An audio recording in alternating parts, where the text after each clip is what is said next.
সদ্য মুক্তি পেয়েছে রাজ চক্রবর্তীর সন্তান। ইতিমধ্যেই ছবি প্রিমিয়ারও হয়ে গিয়েছে। এই ছবি বাবা মায়ের সঙ্গে সন্তানের সমীকরণের গল্প বলবে। ছবিতে একটি গুরুত্বপূর্ণ ভূমিকায় দেখা যাবে শুভশ্রী গঙ্গোপাধ্যায়কে। কিন্তু সন্তান হিসেবে তিনি ঠিক কেমন? বিনোদন জগতে আসার ক্ষেত্রে বাবা মাকেই বা কতটা পাশে পেয়েছিলেন নায়িকা?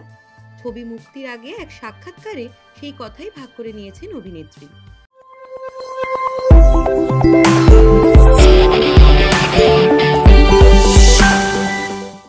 সন্তান হিসেবে কেমন শুভশ্রী? এক সংবাদ মাধ্যমকে দেওয়া এক সাক্ষাৎকারে এ প্রসঙ্গে কথা বলতে গিয়ে আবেগপ্রবণ হয়ে নায়িকা বলেন, আসলে নিজে মা হওয়ার পর অনেক কিছু বুঝতে পেরেছি। ছোটবেলায় মা বাবার সঙ্গে অনেক ক্ষেত্রেই মতপার্থক্য হতো, তখন বুঝতে পারতাম না। আজকের দিনে দাঁড়িয়ে তাদের উৎকণ্ঠা বুঝতে পারি। নায়িকার কথায় তিনি নাকি খুব একটা প্রবলেমেটিক চাইল্ড ছিলেন না। পাশাপাশি শুভশ্রী তার মায়ের প্রসঙ্গে বলেন, ছোট থেকে আমি কিন্তু মনে করতাম না আমার মা পারফেক্ট। আসলে মায়েরা কিন্তু ইমপারফেক্টলি পারফেক্ট হন। বিনোদন জগতে আসার ক্ষেত্রেও তার মায়ের অবদান অনেকটা। অভিনেত্রীর কথায় অভিনয় আসতে পেরেছি আমার মা আর দিদির জন্য। বাবা কিন্তু রাজি ছিলেন না।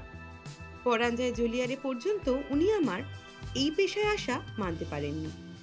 এই নিয়ে অবশ্য তার মনে তখন অনেকখানি খারাপ লাগাও ছিল, কিন্তু পরে তিনি বাবার দিকটাও বুঝতে পারেন। তার মতে ওটা একটা সিচুয়েশন, কারোর দোষ নয়। আসলে সেই সময় সন্তান বড় করার একটা ধরন ছিল, এখন সময়ের সঙ্গে অনেকটাই বদলে এসেছে। তবে এখন তিনি নিজেও মা, তারও রয়েছে 2 সন্তান, তাদের সামাল দিয়ে কাজ করতে হয় তাকে। এটা ঠিক কতটা কঠিন নায়িকার জন্য? প্রশ্নে অভিনেত্রী জানান, ইউবান হওয়ার পর কাজ করব না ভেবেছিলাম, কিন্তু রাজ আমায় মনের জোর জুগিয়েছিল। রাজ বিশ্বাস করত যে আমি দুদিক ঠিকভাবে সামলাতে পারবো। আমার সন্তানের ক্ষেত্রে আমি এবং রাজ যৌথভাবে সিদ্ধান্ত নিয়েছি। শুরু থেকে ইউবান আর ইয়ালিনীকে নিজের সিদ্ধান্ত নিতে শেখাবো। কিন্তু ছোট ছোট দুটো বাচ্চা রেখে পরপর এত কাজ, এই নিয়ে নানা কটাক্ষ শুনতে হয়েছিল মা শুভশ্রীকেও। অনেকেই বলেছে কাজ এত প্রাধান্য পেল, সন্তানদের সময় কখন দেবেন তিনি?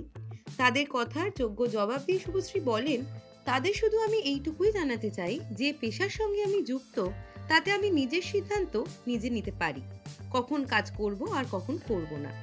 আর আসন্ন ছবি নিয়ে অভিনেত্রী বলেন, এমন একটা প্রাসঙ্গিক ইস্যু নিয়ে ছবিটা তৈরি হয়েছে যা সহজেই দর্শকদের মন ছুঁয়ে যাবে আশা করি। আসলে দুর্ভাগ্যবশত অনেক ক্ষেত্রেই সন্তানের কাছে টেকেন ফর গ্রান্টেড হয়ে যান অভিভাবকরা।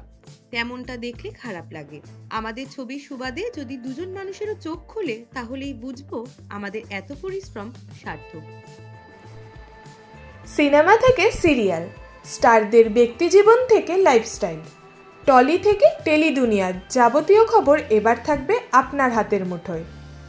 ইএনটিজে নিউজ মানেই বাংলা ছবির টাটকা খবর, সিনেপাড়ার হাল হাকিকাত, টলিগঞ্জের যাবতীয় আপডেট আমরা আনবো আপনাদের জন্য। তাই ইএনটিজে নিউজকে সঙ্গে রাখতে ভুলবেন না। ভালো লাগলে লাইক, শেয়ার, সাবস্ক্রাইব করে সাপোর্ট করবেন।